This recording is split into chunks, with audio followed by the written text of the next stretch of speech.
Okay, what's going on, everyone? My name is Mr. Rage22. Welcome back to my channel. Hope you guys are having a good day, good night, wherever you are. In today's video, we're going to be talking about a bit of a controversial subject, which are microtransactions in gaming.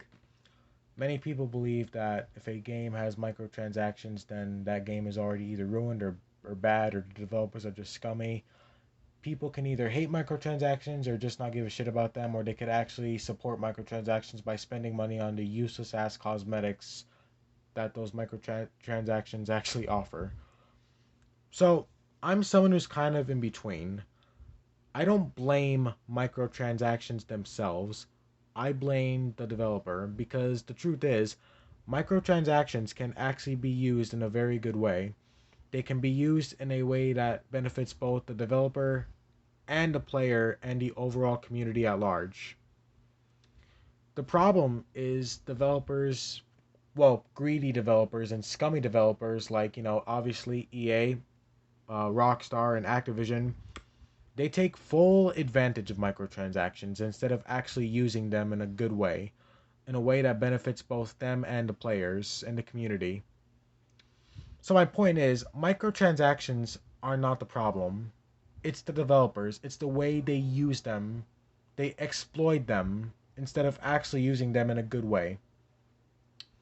Now let me start by saying if a game is free to play, right? If a game is completely free to play, free to download, and if that game is actually not forcing you to spend money on any of its microtransactions, I'd say that's actually okay for that game to have microtransactions in the first place, because first of all, the game is free to play, it's free to download. And it's not like the game is saying, "Hey, although you downloaded this game for free and you thought it was going to be, free to play, now I'm going to ask you to give me $10." No, that the game is not doing that. No. You're not being forced to spend a cent on any of the game's microtransactions.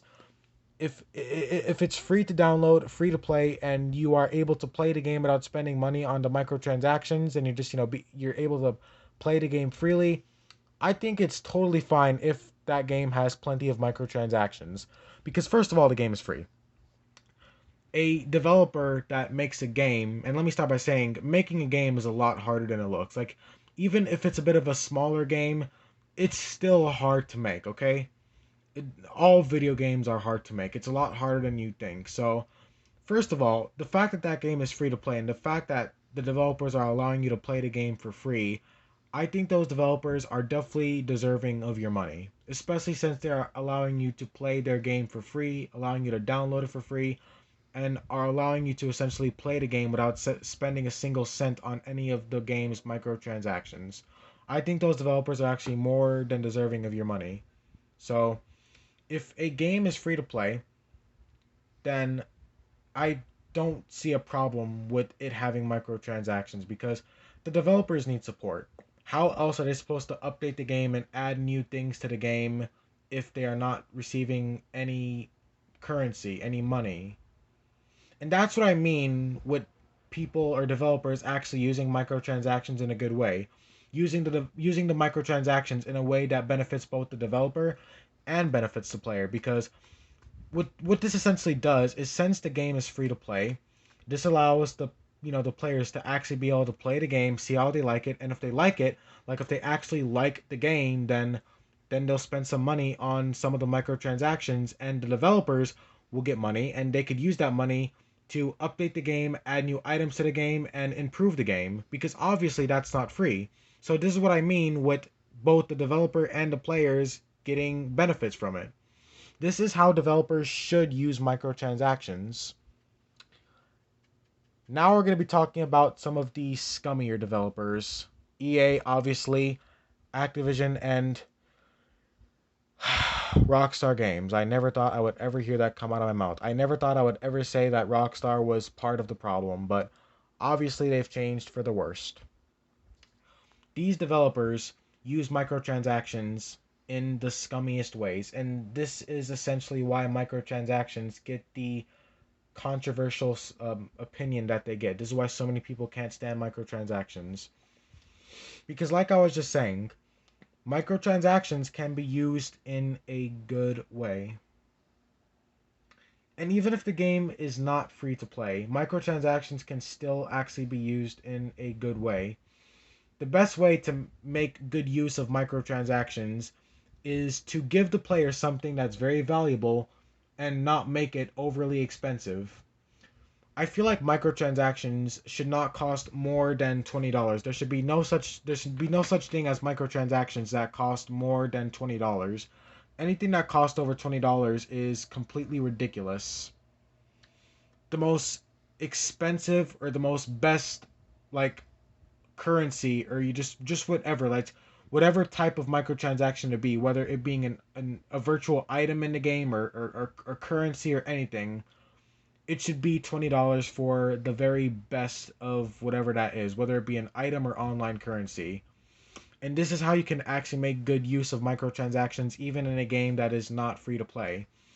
You let the player have a sense that they just got something very valuable for a fairly good price. That's how you use microtransactions in a good way. But then you've got developers like Rockstar Games who completely abuse the idea of the game having microtransactions and pay to win content. Especially Activision and EA. This is how it goes. In Call of Duty, the guns are too expensive and you have to pay for those, for the good ones.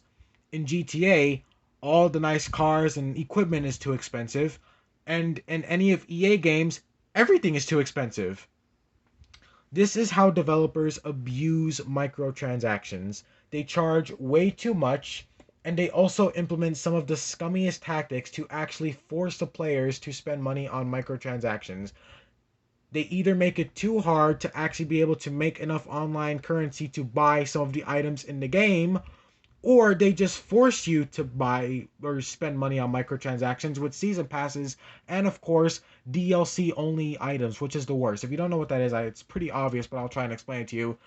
Essentially, what it is there are some items in games that cannot actually even be purchased with in-game currency. It's just a full-on DLC that you have to buy.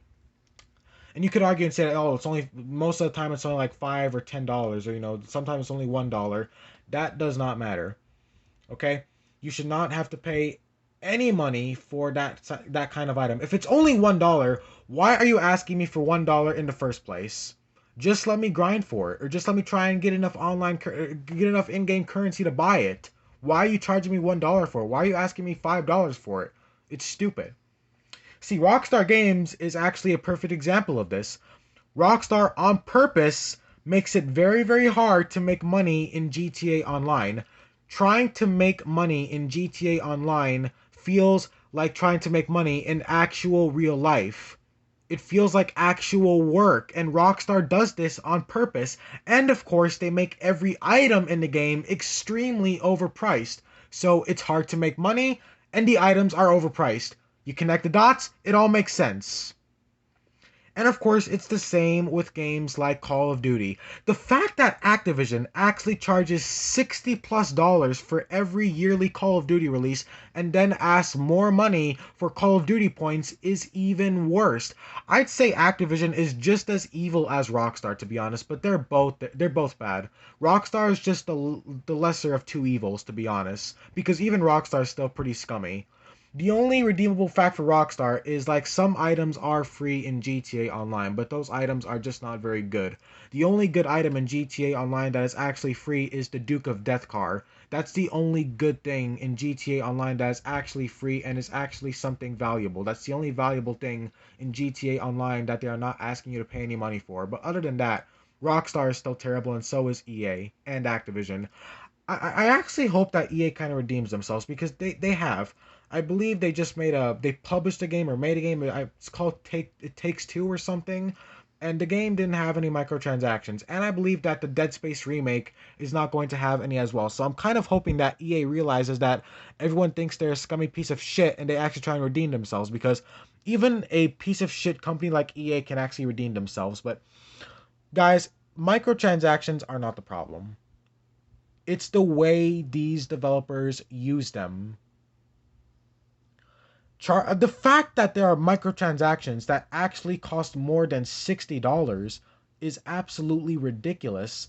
The fact that these developers put microtransactions that cost more money than the actual game is fucking ridiculous. And the bad part is the value is not even there.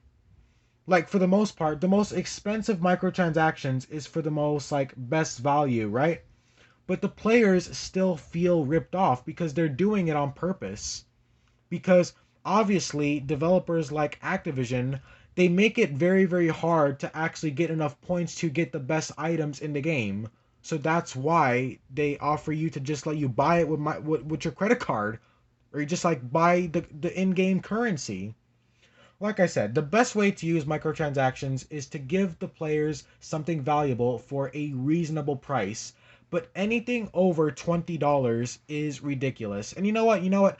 Even for maybe like a reasonable $29.99, you know what? Even that's a little too much. An item that costs, or like either be an item, just anything, literally anything that costs $30, any microtransaction that costs $30 should give you the absolute best item, or just like give you the most value out of anything. But yeah, there are microtransactions out there that cost more than the game. There are some microtransactions out there that literally cost $100. That's more than the game. $100 is more than the game. You paid $60 for a game. Now they want you to pay $100 to get the best value out of the microtransactions. It's a shame that this is the world that we live in. Developers like Activision and sadly Rockstar. Rockstar is the most tragic because, as you guys know, Rockstar used to be such a much better developer and such a better company, and now they've obviously changed for the absolute worst. It's a shame to see this. It really, really is. And you know, it's the scum fuckery that matters, because these developers, they want you to give them all your money. You already purchased the game. They should be thankful that you already went out and actually spent money to buy the game. But then they want even more money from you by essentially forcing you and making it absolute hell for you just to get enough currency to get some of the best items in the game. And sometimes it's not even the best items. Sometimes it's just for some of the good items. Like just for some of the good or decent items in the game, they still make it hard to get by making it either too hard to grind or just not giving you enough in-game currency for the work that you're doing. Games like Call of Duty, Warzone, or Vanguard, or whatever, I think it's all connected now. I don't know what Activision's doing with that, but games like Call of Duty, Battlefield, GTA, hell, even Red Dead, like when that game was still alive, it's all just so scummy. These developers are essentially abusing people by making it very, very hard to make in-game currency, or just not giving enough for all their hard work. And it's the perfect tactic. I gotta say, it's the perfect tactic. Yeah, make it hard to get enough in-game currency by not spending money, and of course, offer so many options for microtransactions. You know, because you got the $60 options, you got the $100 options, which is the best. You got the $20 options. Yeah, pay $20 for enough in-game currency to buy something in the game, to buy a virtual item. You paid $60 for the game. Now you gotta pay another $20 for in-game currency. Yeah, altogether that's $80. And you know what's the problem? You people are actually part of the problem. Because you people who actually go out and give in and actually put your mommy's credit card information in, or God forbid your own, and actually spend the money on the microtransactions, you show these people, these greedy ass developers like Rockstar and EA, that their greedy tactics actually work, and then they continue to do them in the future. You people are part of the problem. And the fact that this is the worst microtransactions for cosmetics for your guns in Call of Duty, or for outfits for your character in GTA. What do you do that for? To show off? Is it for your own sick pleasure? These microtransactions don't even have good value. And even when they do, you still feel ripped off. Because the fact that it's so much money to get them. Anyways, guys, that's going to be it for today's video. Microtransactions, They're not the problem. It's the developers and how they use them. And it's the people who actually give in and show these developers that the greedy ass tactics that they are using actually work. Don't show them that. We deserve better. The fact that we go out and actually spend our hard earned money for these games, but then are essentially being forced to spend even more on the useless in game currency just to get the useless items. It's ridiculous. It's ridiculous. They should be thankful that we buy their game in the first place, and yet now they're forcing us to buy the in-game currency so we can buy the in-game items because they make it too fucking hard to actually grind. And some games, some games it's not that hard to grind. I think Apex Legends, it's not that hard to grind, but still, it's still somewhat annoying. But that game is free though. I forgot that game is free. So you know what? That's fine. Okay? Free games, it's okay because those developers need that money in the first place. Because the game is free to play in the first place and you're not being forced to spend any money if the game is free. Like you're not being forced to spend money in those games. Like the game is not forcing you to spend any money. Yes, it could be hard to grind, but the game is free. You didn't spend any money on the game in the first place. So I think it's okay if the grinding is a little challenging or a little difficult. But the fact that companies like Activision charge full price for their games and so does Rockstar, and then want more money from you by making it so hard to get the in-game currency, it's ridiculous. And of course, it's scummy bullshit. Anyways, thank you guys so much for watching. Shit like this, man, it makes me sad. It genuinely makes me sad because gaming used to be such an amazing concept and such an amazing way to just pass the time and have fun, and now we got developers like this who make it a living hell. Like I can't even enjoy GTA Online anymore. When I try and make money in GTA Online, I don't feel like I'm playing a fun video game. I feel like I'm working and I'm only 16. So yeah, pretty depressing. But anyways, thank you guys so much for watching. I hope you enjoyed this video. Let me know, what do you think about microtransactions? And do you agree with this video or not? Let me know down in the comments. But also be sure to like and subscribe to my channel. I'd really appreciate it. I will try and make more uploads. Um, but yeah, anyways, if you guys made it to the end of this video, as always, as I always say, if you guys actually made it this far, thank you so much. I appreciate you for just sitting here listening to me ramble, and thank you for hearing me out. So yeah. Anyways, thanks for watching, guys, and have a good night or good day or whatever. And yeah, take care out there, guys. See you soon.